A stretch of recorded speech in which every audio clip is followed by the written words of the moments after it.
নমস্কার, আমি অর্পিতা। স্বাগত জানাই অপুর ঘরকন্যায়।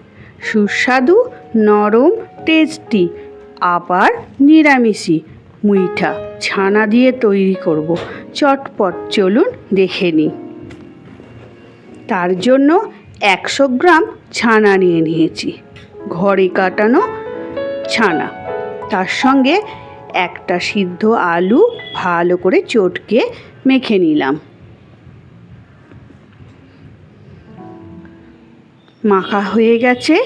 এবার লাগলো সামান্য এই পরিমাণ মতন লবণ, জিরের গুঁড়ো আর একটু খাবার সোডা একসঙ্গে ভালো করে চটকে চটকে মেখে নিলাম।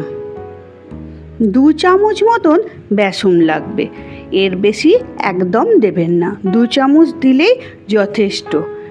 ভালো করে মিশিয়ে নিচ্ছি। ভালো করে সব মশলাগুলো একসঙ্গে মিশিয়ে হাতে অল্প একটু সাদা তেল লাগিয়ে হাতের মুঠোতে চেপে চেপে তৈরি করে নেব ছানার এই মুইঠা। ছানার এই মুইঠা হাতের মুঠোয় চেপে চেপে তৈরি করা হয় বলে এই রেসিপির নাম ছানার মুইঠা। পুরো রেসিপিটা দেখবার অনুরোধ থাকলো। একে একে সব ছানার মুইঠাগুলো আমি তৈরি করে নিলাম।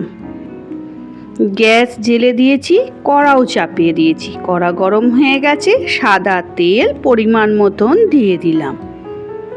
তেলটা যখন ভালো রকম গরম হয়ে যাবে তখনই কিন্তু এই মুইঠাগুলো ভাজবো। ততক্ষণ চলুন একটা মশলা তৈরি করে নিই।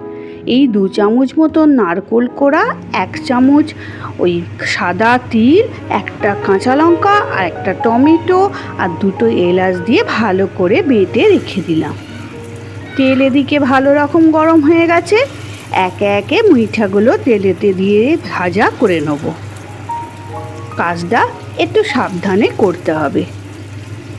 তেলটা যখন পুরোপুরি ভালো রকম গরম হয়ে যাবে তখন গ্যাসের ফ্লেমটা একটু লোতে রেখে মুইঠাগুলো একে একে দিয়ে একদিকটা যখন এই রকম লালচেভাবে ভাজা হয়ে যাবে তখনই আস্তে আস্তে অন্য দিকটা উল্টে দিতে হবে। খুব সহজ রান্না, অসাধারণ টেস্ট। তার থেকেও বড় কথা, এটা পুরোপুরি নিরামিষ। যারা মনে করুন নিরামিষই খায় তাদের কথা চিন্তা করেই আমি কিন্তু এই রেসিপিটা তৈরি করেছি। আমার ভাজা হয়ে গেছে, একে একে প্লেটে তুলে ফেললাম। ওই একই তেলে সামান্য জিরে গোটা জিরে, তেজপাতা আর শুকনো লঙ্কা ফোড়নের জন্য দিয়ে দিলাম।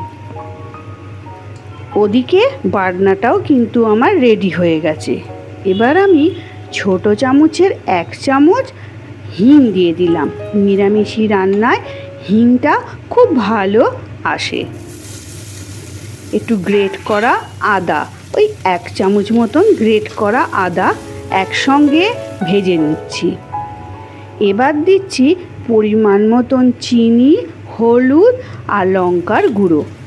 এই রান্নাটা একটু মিষ্টি মিষ্টি হয়। চিনিটা আপনাদের নিজেদের স্বাদ অনুযায়ী দেবেন। সামান্য ধনে গুঁড়ো দিয়ে দিলাম। এখানে ধনে গুঁড়োটাই আমি ব্যবহার করব।